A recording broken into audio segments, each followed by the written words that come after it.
তোমরা অনেকেই আমার আগের ভিডিওগুলো লাইক করেছো, কমেন্ট দিয়েছো, তো তোমাদের রিপ্লাই পেয়ে আমি যথেষ্ট অভিভূত। আজকে এই লকডাউন পরিস্থিতিতে আমরা একটা অন্য জগতে বা একটা অন্য পরিস্থিতির উপর দাঁড়িয়ে আছি, যেখানে প্রত্যেকটা স্কুল, কলেজ, বিশ্ববিদ্যালয় বন্ধ এবং ছাত্রছাত্রীদের স্কুলে পড়াশোনা বা বিশ্ববিদ্যালয়, কলেজে যে পড়াশোনা হয় সেই গতিটা কিছুটা হলেও অবরুদ্ধ। তো সেই কারণে মানে অনেক আমার মতো আরও অনেক ইউটিউবার আছেন, অনেক শিক্ষক, সমাজধন্য শিক্ষকরা আছেন যারা ভিডিও করে তোমাদের মানে ভালোর জন্য তারা আপলোড করছেন। তো আমিও চাই যাতে আমার এই ভিডিওটা তোমাদের কাজে আসুক, তাহলেই আমি মনে করবো আমার এই পরিশ্রম সার্থক। যদি ভিডিওটা ভালো লাগে তাহলে তোমরা অবশ্যই লাইক করবে এবং সাবস্ক্রাইব করবে এবং অবশ্যই বেল আইকনটা প্রেস করে পরবর্তী ভিডিওগুলোর নোটিফিকেশন পাওয়ার জন্য প্রস্তুত থাকবে। যাই হোক, তো আজকে আমি ক্লাস 10 দশম শ্রেণীর জন্য একটা খুবই মজার গল্প, যে গল্পটার নাম দ্য ক্যাট, যেটা লিখেছেন অ্যান্ড্রিউ বার্টন প্যাটারসন। এই দ্য ক্যাট গল্পটা আমি আজকে তোমাদের সামনে রাখবো।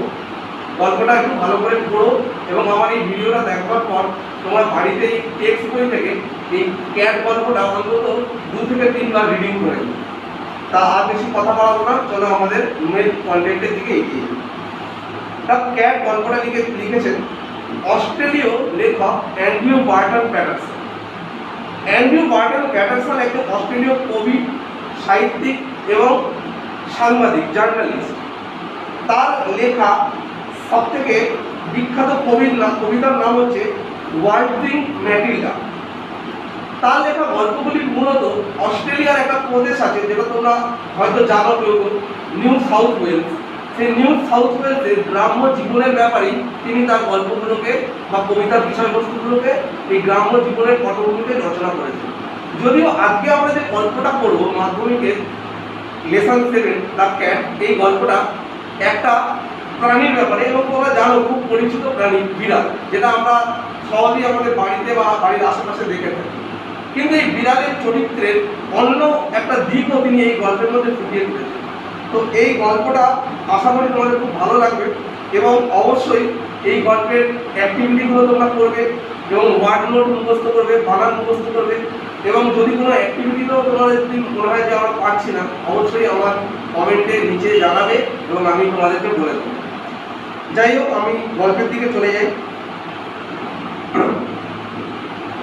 এখন যেহেতু আমি সোশ্যাল ডিস্টেন্সিংয়ে আছি, তাহলে মাস্কটা খোলা যেতে পারে, কারণ কষ্ট হয় মাস্ক দিয়ে পড়তে, তোমরা জানো। Most people think that the cat is an unintelligent animal, fond of ease and caring little for anything but mice and meat. অধিকাংশ মানুষই মনে করেন যে বিড়াল একটা অত্যন্ত আনইন্টেলিজেন্ট, মানে যার বুদ্ধিমত্তা নেই, মানে একটা জড় বুদ্ধি বা একটা নির্বোধ প্রাণী, যে কিনা দুধ এবং ইঁদুর, বিড়াল দুধ খেতে ভালোবাসে আমরা জানি, এবং ইঁদুর সে ধরে ধরে খায়। তো এই দুধ আর ইঁদুর ছাড়া আর কোনো ব্যাপারে তার বেশি কোনো মাথা ব্যথা নেই।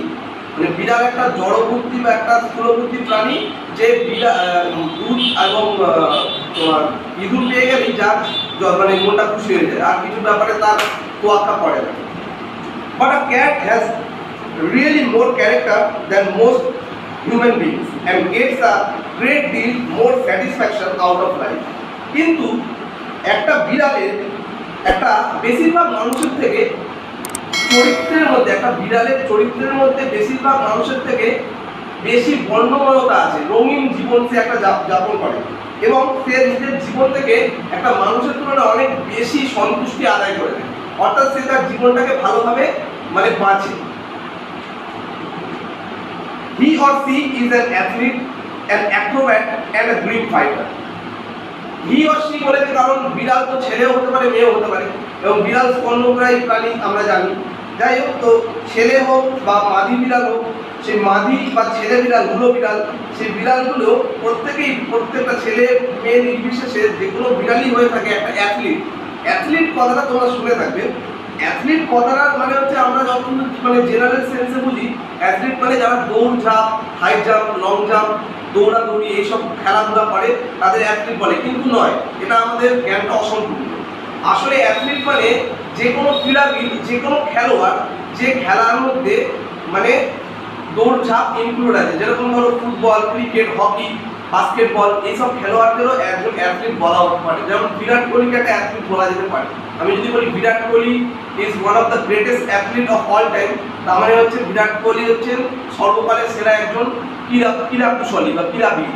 এবং তবে লুডো খেলাটাকে অ্যাথলিট হিসেবে মধ্যে ঢুকিও না, কারণ লুডো খেলাতে আমাদের দৌড়ঝাঁপ করতে হয় না।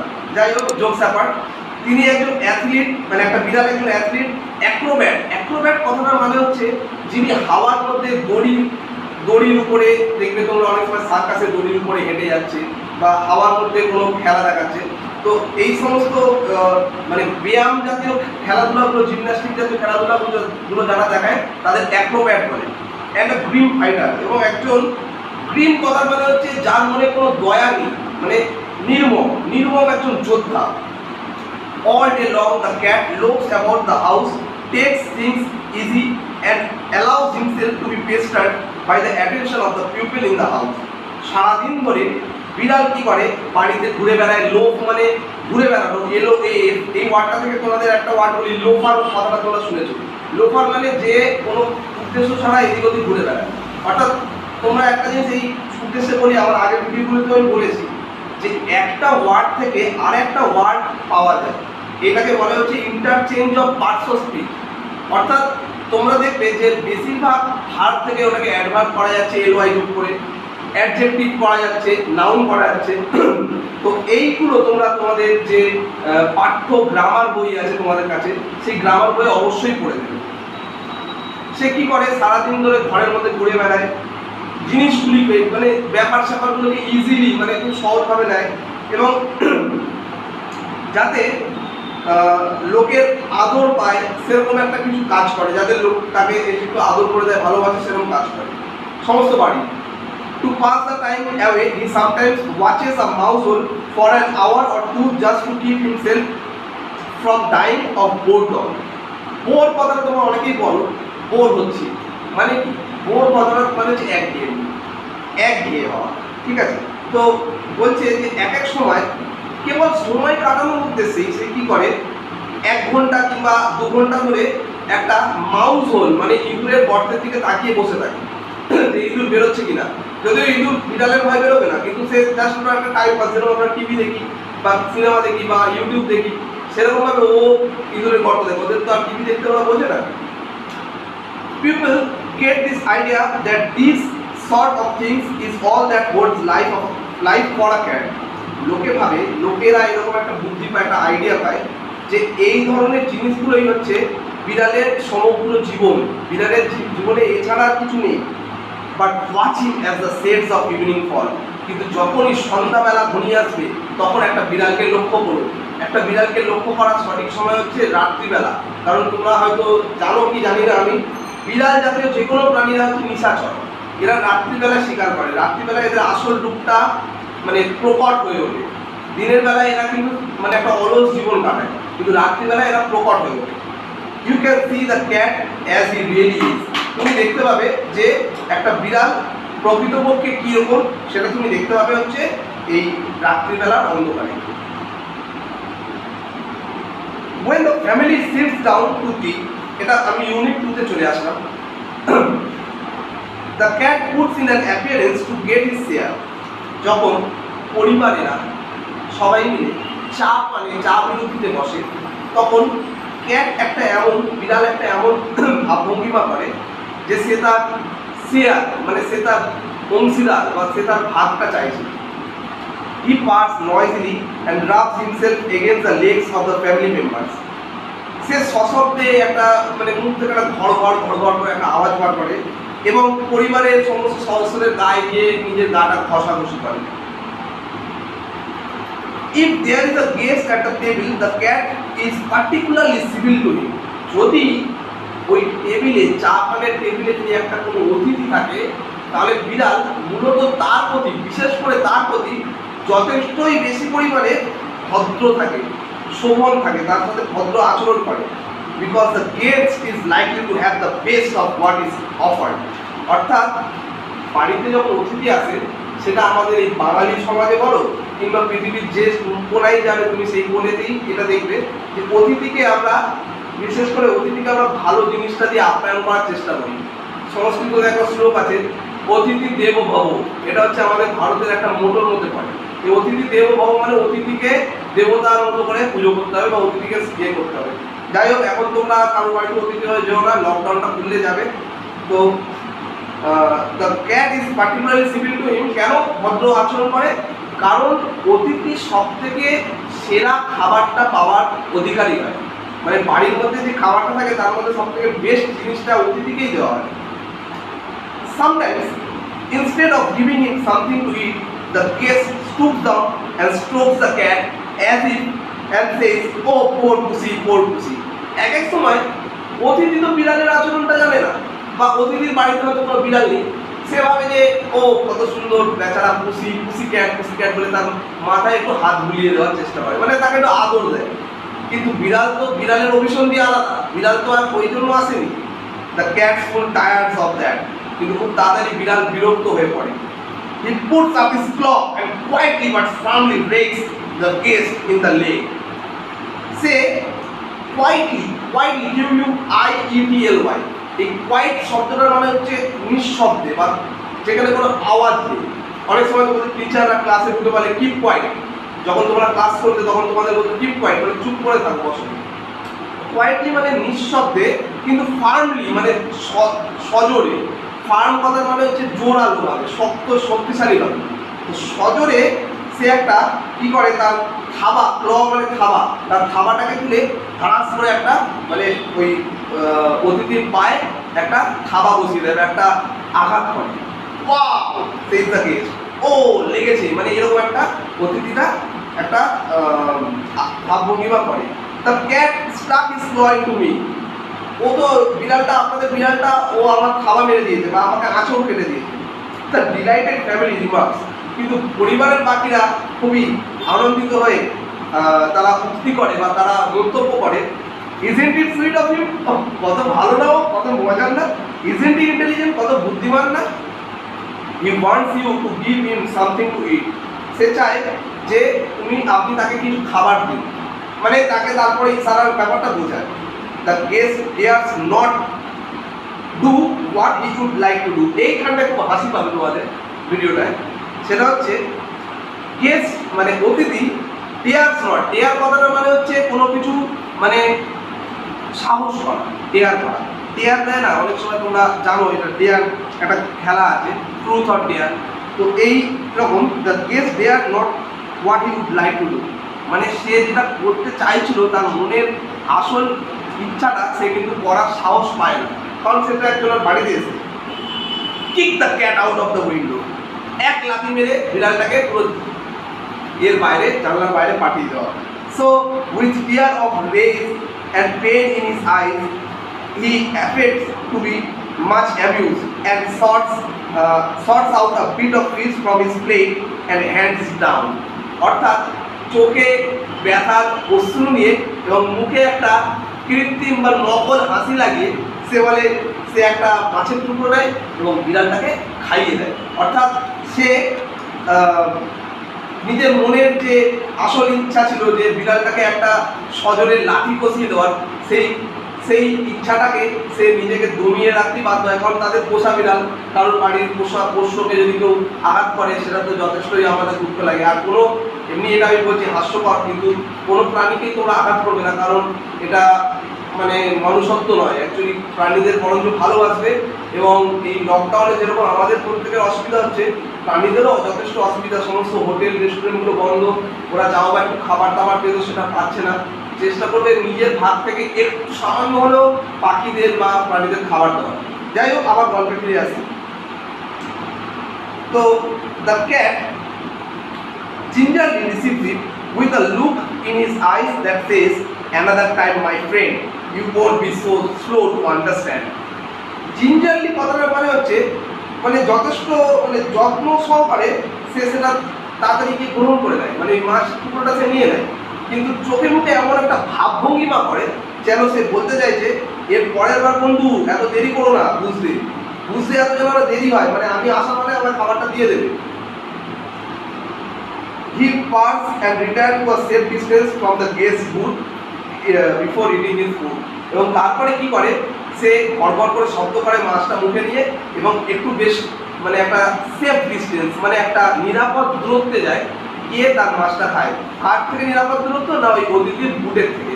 অর্থাৎ সেও ভালো করে জানে যে সে এমন একটা কাজ করেছে যে যখন তখন বুটের একটা লাঠি আড়ালে আপনালে সে খেয়ে যেতে পারে। সুতরাং সে ওই জন্য গেস্টের থেকে বেশ দূরে গিয়েই মানে এটা করার চেষ্টা করে, খাওয়ার চেষ্টা করে। অর্থাৎ এখান থেকে তোমরা বুঝতে পারছো যে বিড়ালও মানুষের ব্রেনটা, মানুষের মাইন্ডটা রিড করতে পারে। যাই হোক, এবার আমরা আমার ইউনিট 3-তে চলে গেলাম। একটা ভিডিওতেই আমি তোমাদের এইটা দিয়ে দিচ্ছি যাতে তোমাদের বারবার ব্রাউজ করতে না হয় এবং পার্ট 2 পার্ট 3 করে আপলোড করাও কষ্টকর। একটু লং হচ্ছে ভিডিওটা জানি, তোমরা একটু কষ্ট করে দেখে নিও।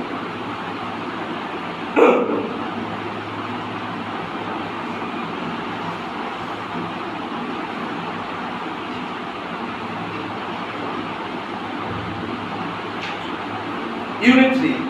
When the family has finished tea and gathers round the fire, the cat usually goes out of the room. এবারে এই ইউনিট 3-তে তোমরা পড়বে একটা বিড়ালের চরিত্রের বৈশিষ্ট্য। How a cat behaves actually. When you see a cat in our domestic household, we cannot assess its actual character. But when you see a cat roaming in his own area or his own vicinity with his own species or other friends, you can guess what a cat actually is. কারণ আমরা প্রত্যেকেই ছোটবেলায় কেউ না কেউ শুনেছো যে বিড়ালকে কি বলা হয়, বাঘের মাসি। তো এই বাঘের মাসি কেন বলা হয় সেটা এইবারে তোমরা বুঝতে পারবে যে বিড়ালের মধ্যে কিরকম ভাবে একটা বাঘ না হলেও তার মধ্যে কিন্তু যথেষ্টই একটা ভয়ঙ্কর একটা জীব লুকিয়ে থাকে এবং তার মধ্যে মায়া দয়াটাও কম এবং তার যথেষ্ট সক্ষমতাও আছে, শারীরিক জোরও আছে। তো যখন বাড়ির লোকেরা চা জলখাবার খেয়ে নেয়, মানে ওই সন্ধ্যাবেলায় যখন সন্ধ্যাটা সবে হয় এবং ফায়ার, মানে এটা তো ইউরোপে, আমি তোমাদের আগেও বলেছি ইউরোপ বা অন্যান্য বিদেশের দেশগুলো আমাদের ভারতের মধ্যে এত উষ্ণতা থাকে না, মানে ওখানে বেশ শীত ভাব থাকে এবং এই কারণে ওখানে কি করতে হয়, ওরা আগুন জেলে আর কি রুমটার টেম্পারেচারটাকে কন্ট্রোলে রাখে। তো যখন বাড়ির লোকেরা চা খাওয়ার পরে আগুন জেলে আগুন তাপাবার জন্য বসে, তখন আস্তে আস্তে একটা মানে শান্তভাবেই বিড়ালটা রুম থেকে বেরিয়ে যায়। True life now begins for him. এই লাইনটা তোমরা বইতে আন্ডারলাইন করে দেবে, কারণ এখান থেকে বোঝা যাচ্ছে যে একটা নতুন মানে তার সত্যিকারের জীবনটা শুরু হচ্ছে এইবারে। He saunters down his own backyard, springs to the top of the fence, drops lightly down to the other side. তো সে কি করে, সন্টার কথাটা মানে অলসভাবে নিজের খেয়ালে হেঁটে যাওয়া, মানে কারোর দিকে কোনো গুরুত্ব না দিয়ে অলসভাবে নিজের খেয়ালে হেঁটে যাওয়া। তো সে তার বাড়ির পিছন দিকে যে ব্যাকইয়ার্ড, বাড়ির পিছনের উঠোনে সে হেঁটে হেঁটে যায় এবং ফেন্স মানে বেড়া, সে বেড়াটাকে টপকায় লাফিয়ে, স্প্রিং করে মানে লাফিয়ে টপকায় এবং drops lightly down to the other side, এবং অপরদিকে খুব আস্তে করে কোনো আওয়াজ ছাড়াই নেমে পড়ে, কারণ বিড়ালের খাওয়ার পিছনে থাকা মাংসল পদ, যেটা বাঘ জাতীয় বা যে কোনো সিংহ, চিতাবাঘ সব প্রাণীতেই থাকে। He trot across and skips to the roof of an empty shed. সে কি করে, এপাশ থেকে ওপাশে দুলকি চালে চলতে থাকে এবং he trots across and skips to the roof. roof কথাটার মানে হচ্ছে ছাদ। সে একটা ছাদের উপরে লাফিয়ে উঠে পড়ে অফ অ্যান এমটি শেড, একটা ফাঁকা শেড। শেড মানে হচ্ছে একটা ঘেরা জায়গা, যে জায়গার ছাদের উপরে সে লাফিয়ে উঠে পড়ে। He trot across and skips on the roof of an empty shed. যাই হোক, his movement becomes lithe and panther-like. মানে তার চলাফেরা, তার চালচলন তখন যথেষ্ট মানে একটা হিংস্র টাইপের, তীক্ষ্ণ হয়ে ওঠে এবং অনেকটা চিতাবাঘিনীর মতো হয়ে ওঠে। He looks keenly from side to side and moves noisily, for he has so many enemies. সে যখন হাঁটে তখন সে আশেপাশে দেখতে থাকে, মানে যখন সোজা রাস্তায় হাঁটছে কিন্তু ডান পাশে বাম পাশে মাথা ঘুরিয়ে ঘুরিয়ে দেখতে থাকে এবং একটু মানে সে কি করে, বিনা আওয়াজে আস্তে আস্তে ক্ষিপ্রভাবে হাঁটতে থাকে। ফর হি হ্যাজ, ফর কথাটা দেখো, ফর মানে তোমরা জানো জন্য, এটা একটা প্রিপোজিশন, কিন্তু ফর কথার একটা মানে হয়, ফর কথার মানে হচ্ছে কারণও হয় অনেক সময়। কারণ তার অনেক এনিমিজ মানে শত্রু আছে। Dogs and small boys which close, কারা কারা বিড়ালের শত্রু হয়, পরম শত্রু হয়? পরম শত্রু হল বিড়ালের কুকুর, যারা ওদেরকে তাড়া করে, এবং পাথর হাতে ছেলেরা, মানে যেটা অনেক সময় বাচ্চারা খেলার ছলে বিড়ালের দিকে পাথর ছড়ে। On top of the shed, the cat arches his back and rakes his claws once or twice through the soft bark of the old roof. তো ওই শেডের উপরে মানে ওই ছাদটার উপরে সে কি করে, তার ব্যাকটাকে মানে তার পিঠটাকে আর্চ করে, মানে পিঠটাকে টান টান করে, এবং rakes his claws once or twice to the soft bark of the old roof, মানে বাড়ির যে পুরনো ছাদে নরম আস্তরণ আছে, পুরনো ছাদ আছে, তার উপরে নরম আস্তরণের উপর সে একবার আঁচড় দেয়, তার থাবা দিয়ে 2-3 বার আঁচড় দেয়, অর্থাৎ সে নিজের বডি পার্টগুলোকে চেক করে নিচ্ছে। As then drooping his head near to his paws, he sends across call to his kindred. তারপরে একটু ঝুঁকে গিয়ে, ড্রুপিং মানে ঝুঁকে গিয়ে, তার পাটাকে একটু ঝুঁকিয়ে, মাথাটাকে একটু ঝুঁকিয়ে দিয়ে সামনের দিকে সে তার আত্মীয়দের বা তার চেনা জানাদের একটা বিশেষ শব্দ করে ডাকে। বিফোর লং দে কেম গ্লাইডিং গ্রেসফুল শ্যাডোজ, এবং কিছুক্ষণের মধ্যেই তারা খুব আনন্দ সহকারে ওখানে এসে হাজির হয়, মানে বিড়ালগুলো সব এক জায়গায় হয়।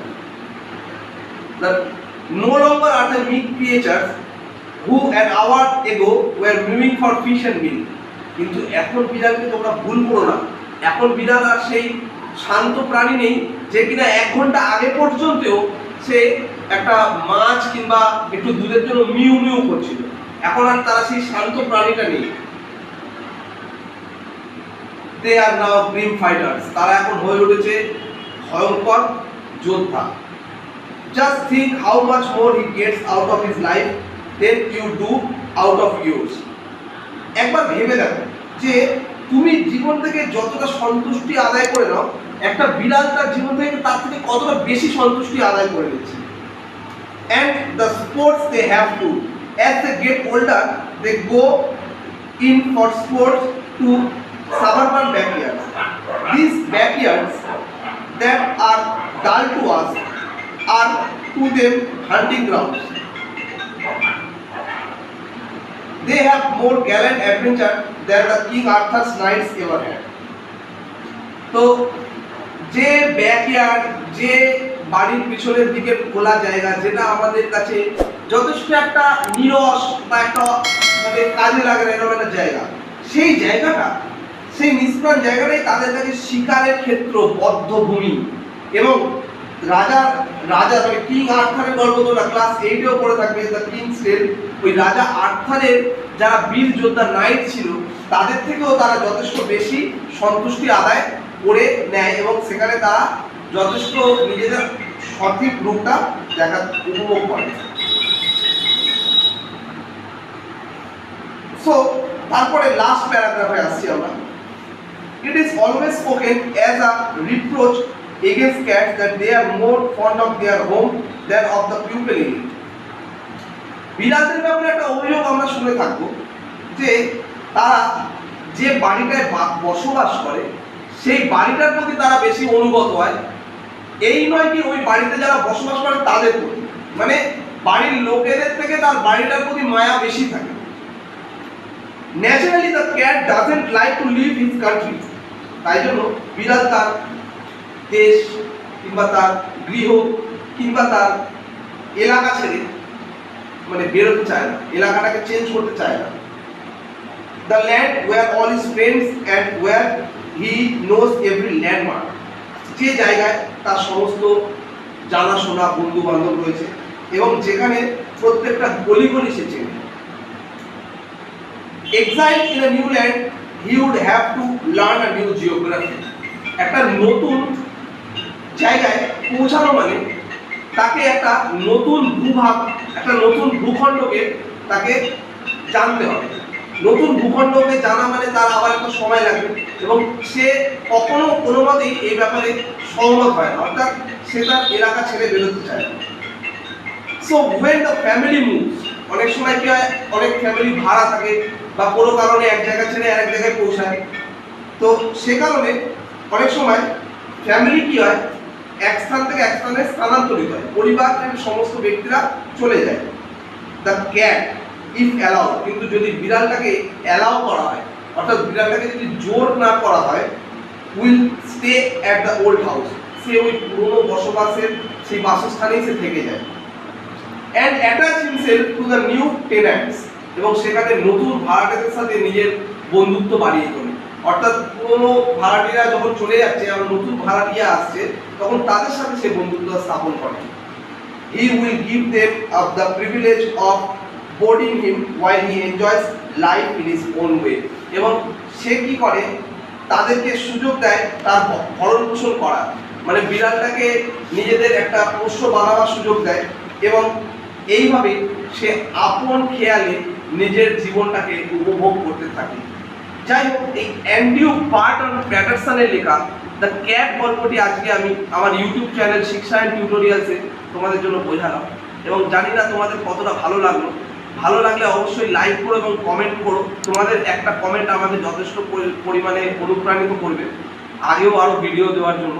এবং আবারও বলছি, যদি কোনো জিজ্ঞাসা থাকে, কেবলই দ্য ক্যাট বলে নয়, তোমাদের ক্লাস মাধ্যমিকের যাবতীয় যা ইংলিশের ব্যাপারে, গ্রামারের ব্যাপারে, রাইটিংয়ের ব্যাপারে যদি কোনো জিজ্ঞাসা থাকে, অবশ্যই আমার সাথে যোগাযোগ করো এবং আমার কমেন্টে নিজেদের প্রশ্নগুলো রেখো। আমি যথাসাধ্য, আমি যতটা ব্যস্ত থাকি তার মধ্যেও চেষ্টা করব তোমাদের উত্তরগুলো দেওয়ার। যাই হোক, আজকের ভিডিওটা এখানেই শেষ করছি। তোমরা সবাই ভালো থেকো, সুস্থ থেকো, বাড়ির বাইরে বেশি বেরিও না, বেরোলে মাস্ক অবশ্যই পরবে এবং হ্যান্ড ওয়াশ করবে, ঘন ঘন হাত ধোবে। যাই হোক, এই বলে আমাদের আজকের ভিডিওটা শেষ করলাম। সকলে ভালো থেকো, বাই বাই।